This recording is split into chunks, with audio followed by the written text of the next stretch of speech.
Examen ce vendredi à l'Assemblée nationale du réquisitoire du procureur général près la Cour constitutionnelle sur la levée des immunités des 2 députés nationaux cités dans l'affaire Bukanga-Lonzo. Le Sénat a adopté ce vendredi la proposition de loi sur la réforme de la CENI après sa présentation par la Commission politique administrative et judiciaire PAJ.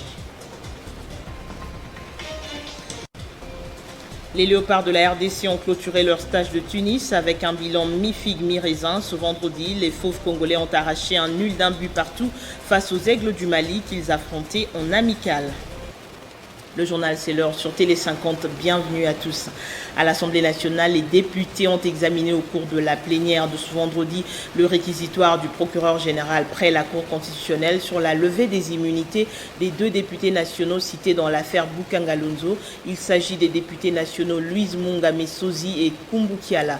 Ces élus assumaient à l'époque les fonctions de comptable public, principal au ministère des Finances pour ce qui est du député Kumbu Kiala et celle de ministre du portefeuille, signataire de la convention d'actionnaires dans le cadre des 3 sociétés du groupe Bukanga-Lonzo en ce qui concerne la députée Louise Munga Messozi.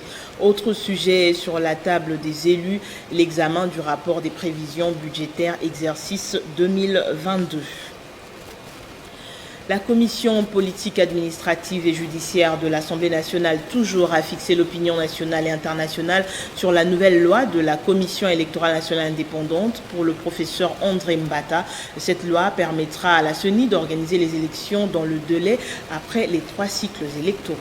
Face aux critiques de certaines associations et confessions religieuses sur l'adoption par la Chambre basse du Parlement de la loi portant organisation et fonctionnement de la CENI, le bureau de la commission PAJ de l'Assemblée nationale a tenu à apporter des précisions sur la loi dite Lutundula. Pour les rapporteurs du bureau de la commission politique administrative et judiciaire, les députés nationaux Daniel Mbaou, une loi adoptée à la majorité suprême de la plénière, soit 336 oui sur le 337 votants, la proposition qui du reste apporte un soulagement au peuple congolais ne peut que s'attendre aux élections crédibles et apaisées aux échéances électorales de 2023. S'agissant de la restructuration de la réforme, le professeur Mbata, président de cette commission, a fait le point devant les journalistes sur le bien fondé de cette loi qui, selon lui, ne fait que énerver les détracteurs qui ne veulent pas de l'organisation des élections dans les délais constitutionnels.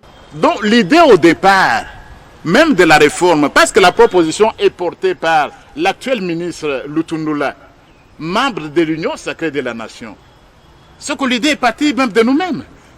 Parce que c'est l'un de nôtres qui fait la proposition de loi. C'est que c'est nous-mêmes qui voulons la réforme. Contrairement aux critiques et contestations de 3 échéances électorales, la Commission a pensé élargir ses bureaux et revoir certaines dispositions pouvant permettre de respecter les délais constitutionnels sur l'organisation des élections. Selon le professeur Mbata, les députés nationaux ont agi en respectant la volonté de leurs mandataires, qui sont le peuple congolais. Et comme à l'Assemblée nationale, le Sénat a aussi adopté ce vendredi en seconde lecture la proposition de loi organique portant organisation et fonctionnement de la Commission électorale nationale indépendante après sa présentation par la commission PAJ. Au total, 13 articles déjà modifiés par la Chambre basse du Parlement ont été examinés par les sénateurs en urgence et votés sans subir une quelconque modification. Cette réforme que vient de subir cette loi organique au Parlement est la conséquence des contentieux électoraux en croissance exponentielle devant les juridictions compétentes. Ceci pendant les 3 cycles électoraux qu'a connu la République démocratique du Congo en 2006, 2011 et 2018. Il vise à renforcer l'indépendance, la neutralité et l'impartialité de la CENI et lutter contre toutes les velléités de son instrumentalisation. Sur 109 membres qui composent le Sénat, 95 membres ont pris part au vote. 95 membres ont voté oui. Aucun membre n'a voté non. Aucun membre n'a voté abstention. Après son adoption dans les mêmes termes que la Chambre basse, elle sera transmise au chef de l'État pour sa promulgation. Vu l'autant qui presse, le président du Sénat a appelé les différentes commissions du Sénat de travailler d'arrache-pied pour rendre dans un délai bref leur rapport avant la fin de la session en cours. Il s'agit notamment de la commission spéciale qui travaille sur les réquisitoires des procureurs généraux sur les dossiers des sénateurs Matata Pogno, Alexis Tambwe Mwamba et autres. Peu avant, la plénière a adopté la synthèse nationale des rapports de vacances parlementaires pour la période du 16 décembre 2020 au 14 mars 2021. Cette présentation générale de la vie sociopolitique et administrative de toutes les 26 provinces sera transmise aux assemblées provinciales ainsi qu'au gouvernement des provinces.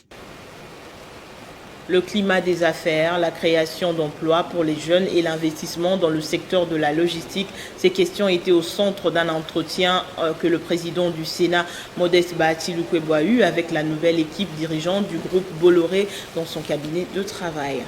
Ce groupe, 7e sur le plan mondial en termes d'expertise dans le secteur des transports en RDC depuis 1953, à travers 14 agences, aurait déjà donné de l'emploi à environ 400 Congolais.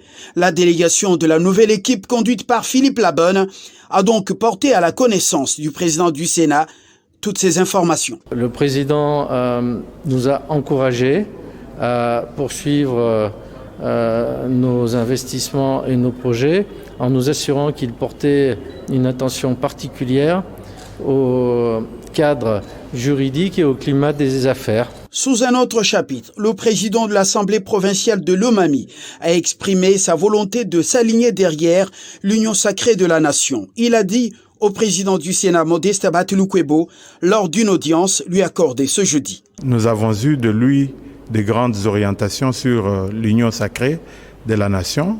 C'est comme ça qu'il a dû nous remettre même la charte qui donne de grandes consignes et de grandes orientations par rapport à cette vision du chef de l'État.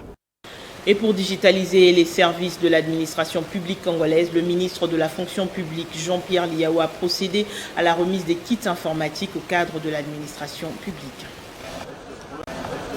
Un agent, un ordinateur pour la dématérialisation de l'administration publique. C'est l'objectif poursuivi par le vice-premier ministre, ministre de la fonction publique, Jean-Pierre Liaou Eboa, qui s'est investi dans la modernisation de l'administration publique. Cette vision prend de plus en plus corps et ce jeudi, Jean-Pierre Liaou a procédé à la remise symbolique des matériels informatiques au haut cadre de l'administration publique pour la digitalisation de leurs services. Le gouvernement réaffirme sa volonté d'aller de l'avant, d'agir pour que demain nous puissions être à même de matérialiser la vision du président de la République, que je veux porter à travers le projet « Un agent, un ordinateur ». Il faut arrêter avec cette masse de papier sur nos tables. Il faut entrer dans la modernité. Il faudrait que ceux qui sont parmi les agents en retard de formation, de la maîtrise des outils informatiques, puissent être mis à niveau. Les tons de la dématérialisation de l'administration publique donnés par le vice-premier ministre Jean-Pierre Liaou a suscité la joie des hauts cadres de l'administration publique. Ça va beaucoup nous aider. Plus, il nous a donné des kits pour faciliter notre travail. Avec le monde actuel qui est vraiment modernisé, nous devons supprimer les papiers et il a pu concrétiser ça en nous donnant des kits informatiques. Le vice-premier ministre est pragmatique dans les actes qu'il pose. Il souhaiterait que le matériel informatique arrive effectivement à destination. Et par rapport aussi au message qu'il nous a donné sur la maîtrise des effectifs, je crois que on est dans les bons. Il faut un renforcement des capacités pour que nous puissions avoir les standards internationaux. La dématérialisation de l'administration publique lancée par le VPM devra donc se poursuivre jusque dans les entités territoriales décentralisées pour redorer l'image de l'administration publique congolaise en garantissant la numérisation des services publics, ainsi lutter contre toute forme de dysfonctionnement. Honor Kivu, le député national Singo Mamwanza plaide pour que le territoire de Nyiragongo soit déclaré territoire sinistré. Cela quelques jours après l'éruption du volcan Nyiragongo qui a causé beaucoup de dégâts dans cette entité. Des champs de plusieurs habitants sont partis dans la lave alors que la plupart vivent de l'agriculture, notamment les habitants du village Kanyanja dans le groupement de Boumba. Vendredi, cet élu de Nyiragongo s'est rendu sur place pour y apporter des vivres et distribuer de l'eau. C'est dans les soucis d'apporter le sourire aux sinistrés de l'éruption volcanique de Nyiragongo du 22 mai dernier que le député national Singo Mamwanza s'est rendu au village Kanyanja. Nous sommes dans le territoire de Nyiragongo. Il n'est pas venu main vide. Il a apporté des vivres constitués d'une importante quantité de haricots, farine de maïs, riz et de l'huile. Et comme ce village n'a plus accès à l'eau depuis cette éruption, Singo Mamwanza a distribué de l'eau gratuitement. Pour cet élu de Nyiragongo, une attention particulière devrait être orientée à ces territoires vu le nombre de dégâts enregistrés et ces territoires devraient être déclarés sinistrés. Si dans toute cette situation de l'éruption volcanique, c'est le territoire de Nyiragongo qui porte le plus lourd tribut. La ville de Goma a été impactée de manière indirecte parce qu'on craignait une autre éruption là-bas, mais en réalité c'est le territoire de Nyiragongo qui a été affecté. Alors je veux vraiment faire un appel que l'urgence, le soutien, déclarer même ce territoire sinistré doit être fait. Il faut venir en aide à cette population parce qu'aujourd'hui elle n'est livrée qu'à elle-même. Je fais ma première visite aujourd'hui à Kibumba Bumba. Les aides ne sont pas encore arrivées, donc vraiment c'est un appel d'urgence qu'il faut aider et sauver ce territoire. En recevant cette toute première assistance, au nom des habitants du village Kanyanja, le Mwami Deo Makombe du groupement de Boumba a salué ces gestes du député national Singo Mamwanza. Nous restons toujours reconnaissants envers l'honorable Mwanza qui a toujours été à nos côtés en temps de difficultés. Les habitants de Kanyanja ont profité du passage du député national Singo Mamwanza pour lui exposer les besoins urgents dont fait face ce village après le passage du volcan Nyiragongo. C'est notamment l'ouverture de la route pour avoir accès à celle principale, mais aussi les médicaments. Cet élu de Nyiragongo promet transmettre toutes ses préoccupations au gouvernement pour une solution. Au sujet du litige opposant le ministère de l'Enseignement supérieur et universitaire aux établissements supérieurs, le Conseil d'État a rendu son ordonnance suspendant la décision du ministre Moïndo Nzangi. Par cette décision judiciaire, les établissements privés viables en RDC peuvent dispenser les cours de 3e cycle moyennant quelques recommandations. Après les sit-ins et les dépôts des mémos des étudiants de l'université protestante au Congo, au Conseil d'État, pour solliciter l'annulation de la décision du ministre Moïndo Nzangi suspendant les enseignements de 3e cycle à cette université. Après étude minutieuse du dossier, le Conseil d'État vient de donner gain de cause à l'université protestante au Congo et demande au ministre de se référer à son propre arrêté. Suspend l'exécution de l'instruction académique numéro 022-MNB-BIB-2021 du 19 mai 2021 du ministre de l'Enseignement supérieur et universitaire portant directives relatives à l'année académique 2020-2021 en ce qu'elle a supprimé les études de 3e cycle à la faculté des droits de l'université protestante au Congo et demande à son auteur de se conformer à son propre arrêté. Pour les étudiants de l'université protestante au Congo, lorsqu'une décision administrative porte gravement atteinte et de manière manifestement illégale à une liberté publique, le juge du référé a droit à ordonner toutes mesures nécessaires à la sauvegarde de la liberté. Et cette visite surprise du ministre d'État en charge des infrastructures, Alexis Guizarro, bureau technique de contrôle des infrastructures, révèle des inquiétudes sur les conditions de travail des agents de cette institution face à la réalité liée à la pandémie, à la 3e vague de la pandémie de coronavirus. Ici, tout comme dans plusieurs services de l'État, le constat est le même, le risque de contamination. À l'instar de plusieurs autres institutions, entreprises tant publiques et privées, les cas révélatrices du Bureau de contrôle des infrastructures est un cas qui soulève des inquiétudes. Cet locaux ne peut pas faire contenir tout le monde avec tous les problèmes de distanciation. C'est ce qui fait que c'est un problème pour nous d'avoir comment nous devions faire les extensions. Les installations du bureau, ça pose problème. Nous avons introduit au niveau du crédit pour investissement depuis l'année passée. Nous avons encore reconduit cette année. Jusque-là, il n'y a pas eu de suite. Le ministre d'État en charge des infrastructures, qui en effet les constats et qui reconnaît la dangerosité de la pandémie avec la troisième vague, qui s'avère plus exponentielle, reste conscient de la situation. On peut très facilement constater que vous n'avez pas été utilisé comme il se doit. Parce que avoir les installations, avoir la manière dont vous êtes quelque peu entassé, je trouve que ce n'est pas vraiment à la hauteur. La question reste de savoir quelle serait la disposition qui sera prise par les autorités pour répondre aux multiples préoccupations soulevées par les agents et travailleurs dans leur milieu professionnel. C'est la République démocratique du Congo qui va assurer l'organisation de la 8e session du Bureau des ministres de l'Organisation maritime de l'Afrique de l'Ouest et du Centre, OMAOC. Cette décision émane de Chérubin Okende, ministre des Transports et Voies de Communication et Désenclavement. Il l'a fait savoir par le biais du secrétaire général de l'OMAOC lors d'une audience accordée. Donc, nous allons tout mettre en œuvre pour que cette session s'organise en République démocratique du Congo. Ce n'est plus un secret des polichinelles, c'est la RDC qui va se charger de l'organisation de la 8e session du Bureau des ministres de l'Organisation maritime de l'Afrique de l'Ouest et du Centre. C'est le ministre des Transports, Voies de Communication et des Désenclavements, Chérubin Okende, qui a demandé à Alain Louvambano d'informer les Ghana que la RDC récupère l'organisation de ses assises. À ce sujet, Chérubin Okende s'est référé au texte régissant l'OMAOC, lesquels veulent que cette session soit organisée par les pays qui assurent la présidence de l'organisation. L'objet, la mission de cette session consiste en la préparation de la 15e Assemblée générale qui est déjà prévue à Accra.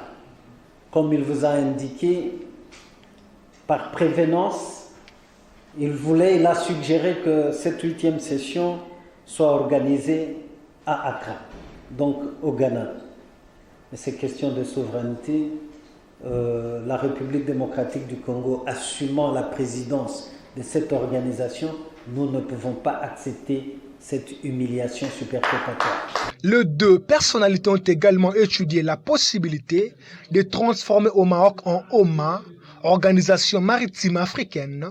Celle-ci concernera tous les pays africains au-delà de 25 États membres qu'elle compte actuellement dans la forme OMAOC. L'OMAOC est une organisation intergouvernementale créée le 7 mai 1975 à travers la charte d'Abidjan sur le transport maritime. Elle compte 25 États membres, dont 20 États côtiers et 5 sont littorales. L'organisation a eu à sa tête depuis sa création 5 secrétaires généraux, dont celui en fonction depuis novembre 2011, l'ambassadeur Alain Michel Louvambano, de nationalité angolaise. Cette structure a pour mission de faciliter les services de transport maritime et le rendre rentable afin de permettre aux États membres de maîtriser les coûts du transport par voie maritime de leur commerce extérieur.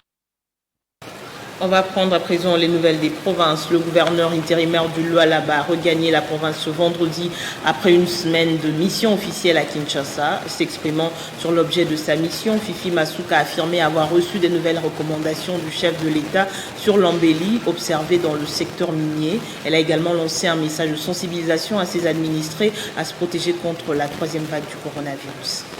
Après une semaine passée à Kinshasa, la capitale, en mission officielle, le gouverneur intérimaire du Lualaba est rentré dans sa province par l'aéroport international de Kolwezi ce vendredi 11 juin 2021. Elle a été accueillie en premier plan par Deoda Kapenda, ministre provincial de l'Intérieur qui gérait la province en son absence. Une bonne partie des membres du gouvernement provincial et ceux du Conseil provincial de sécurité ont fait le déplacement de l'aéroport. Tout en remerciant l'Éternel Dieu pour sa protection, Fifi Masuka Saini a résumé l'objectif l'objet de sa mission qui consistait à recevoir de nouvelles recommandations du chef de l'État, Félix Tshisekedi. Nous avons été à Kin dans une mission. Nous avons été reçus par le chef de l'État. Il nous a donné la direction à suivre. Nous avons eu aussi une réunion avec la première dame qui, de passage, dit merci à toute la population du Lualaba pour l'accueil qu'ils avaient réservé au chef de l'État. Elle dit aussi merci à toutes les mamans qu'elle était avec nous dans la prière. En ce qui concerne notre province qui nous a aussi tant manqué, nous remercions toutes les autorités qui sont restées travailler et que nous allons continuer à travailler dans la vision du chef de l'État afin que la population du Lualaba puisse jouir, ça c'est la recommandation du chef de l'État, que la population du Lualaba puisse jouir de ses richesses. Et pour jouir de ces richesses, nous devons travailler la main dans la main, ainsi qu'avec toutes les entreprises, les grandes entreprises minières qui sont autour de nous. L'autorité suprême du pays a appelé le gouverneur intérimaire du Lualaba à mettre tout en œuvre pour que la floraison du secteur minier puisse profiter réellement à la population. Masuka Saini Fifi a lancé un message d'apaisement au personnel de Comus qui a dénoncé le 10 juin dernier par une marche de colère les conditions sociales qualifiées d'inhumaines de la part de son employeur. Je suis là, j'ai eu les rapports du ministre de l'Intérieur qui est resté à suivre tout ce qui s'est passé. Il les a entendus. Nous allons d'ici là faire le conseil de sécurité. Nous allons nous enquérir de la situation et essayer de trouver des solutions. Aujourd'hui, il y a l'embellie de prix de toutes les matières premières. Nous pensons que nous allons nous entretenir avec des sociétés chinoises et les autres sociétés minières afin que la vie sociale de la population qui réclame tant puisse trouver des solutions. L'autorité provinciale a conclu par sensibiliser ses administrés sur le respect des gestes barrières et le port obligatoire de masques en lieu public pour se protéger contre la troisième vague du coronavirus. Nous demandons à toute la population de Lualaba de pouvoir se protéger, porter les masques, respecter la distanciation, car la vague de Covid de l'Inde est dans la République. Donc nous demandons à tous, enfants, jeunes et vieux, de pouvoir se protéger et protéger les autres. Quand on se protège, on protège toute une famille. Sans repos, Fifi Masuka s'est directement dirigé à son cabinet de travail pour s'attaquer aux problèmes de sa province. On revient sur cette visite d'inspection Congo central du ministre provincial en charge du travail, Guilain Panzou, dans les installations de la société quinoise d'importation et de commercialisation Sokini. Le climat social au sein des entreprises du Congo central doit être excellent à tout prix. Ce vœu du ministre provincial en charge du travail, Guilain Panzou Ntsasemangovo, explique la descente qu'il effectue à la société quinoise d'importation et de commercialisation Sokine, en compagnie de l'inspectrice provinciale du travail Bernadette Makaya Vangou et le chef des divisions provinciales du travail, Pambou Malunda. Auprès de l'employeur, l'ingénieur Guilain Panzou Ntsasemangovo s'inquiète sur la situation sociale et les conditions des agents. Pour son plus loin, son inspection, le numéro 1 du travail du Congo central visite les garas Sokine et prend langue avec les travailleurs, les respects de code du travail, les SMIG, la relation entre l'employeur et la délégation syndicale, mais aussi la problématique de l'obtention du permis de travail par les expatriés ont dominé les échanges. Et le problème ne se pose pas du côté des travailleurs expatriés, mais du côté du gouvernement congolais. La procédure d'obtention de la carte du travail pour les expatriés. La procédure est tellement longue qu'il faudra mettre en place des mécanismes pour la simplifier. Raison pour laquelle j'ai pris l'option de discuter avec le ministre national du Travail pour que ici, dans la province du Congo central, que nous puissions avoir un centre de capture. Vous savez que l'organe qui fait le pont entre l'employeur et l'employé, c'est la délégation syndicale. Le constat ici est que les élections ne sont pas encore organisées. Nous allons nous activer avec le ministre national du Travail pour qu'il y ait un calendrier pour les élections afin que les élections soient organisées dans les entreprises. Très ouvert aux remarques faites par le ministre, ces responsables ont permis de tout mettre en œuvre pour améliorer le social des agents. La Sokine est la deuxième société visitée par Guilain Panzou Ntsasemangovo après AfriFood, conformément à sa feuille de route. Il est vivant et sain et sauf, contrairement aux rumeurs qui circulent sur la toile. L'écrivain congolais Pichi Banda n'est pas mort. Il séjourne présentement à Lubumbashi dans le Katanga où il a animé une conférence au centre Wallonie hier. Les abonnés de la compagnie de téléphonie mobile Orange RDC peuvent accéder à leur compte bancaire partout dans le monde grâce à la carte Visa Orange Money mise en place en partenariat avec la banque UBA. Cette carte permet d'effectuer des achats en ligne et des retraits dans tous les distributeurs automatiques des billets compatibles Visa en RDC et dans le monde. La particularité de cette carte Visa est son association avec le compte Orange Money permettant d'approvisionner la carte à partir du compte Orange Money du client et vice-versa en toute sécurité sans se déplacer. Cette innovation vient compléter la gamme des produits Orange Money considérés comme véritables porte-monnaie électroniques. Grâce également à cette carte, les clients traditionnellement exclus du système bancaire pourront profiter des avantages de clients bancarisés. Pour le directeur général de l'UBA RDC, la carte Visa Orange Money met à jour la qualité de relations et les degrés de collaboration qu'il y a entre la banque UBA et Orange, réalisant une première en RDC. C'est une carte rechargeable. Vous pouvez retirer de l'argent qui a été rechargé sur la carte. Vous pouvez la recharger vous-même ou la faire recharger par quelqu'un d'autre. Voilà, donc quelqu'un a besoin de payer sur un site internet, besoin de retirer de l'argent, besoin de faire un paiement au niveau d'un supermarché. Qu'est-ce qu'il fait? Il demande ou il va lui-même recharger sa carte, ou si sa carte était préalablement rechargée, et il n'a qu'à faire son paiement par rapport à ça. La carte Visa Orange Money est disponible dans toutes les boutiques Orange au prix de $10 américains. Les Léopards de la RDC ont clôturé leur stage de Tunis ce vendredi. Les Fauves congolais ont arraché un nul d'un but partout face aux Aigles du Mali qu'ils affrontaient en amical. Menés à la 4e minute de jeu, les Léopards ont égalisé grâce à Ben Malango à la 80e minute. Le stage de Tunis a permis à Hector Raoul Cooper de se faire une idée sur l'équipe de base qui devra jouer au mois de septembre les éliminatoires du Mondial Qatar 2022. On passe au rappel des principaux titres. Examen ce vendredi à l'Assemblée nationale du réquisitoire du procureur général près la Cour constitutionnelle sur la levée des immunités des 2 députés nationaux cités dans l'affaire Bukangalonzo. Le Sénat a adopté ce vendredi la proposition de loi sur la réforme de la CENI après sa présentation par la Commission politique administrative et judiciaire, PAJ. Les Léopards de la RDC ont clôturé leur stage de Tunis avec un bilan mi-figue mi-raisin. Ce vendredi, les Fauves congolais ont arraché un nul d'un but partout face aux Aigles du Mali qu'ils affrontaient en amical. Merci à tous de votre attention. Le prochain journal, c'est dans moins d'1 heure. Restez avec nous.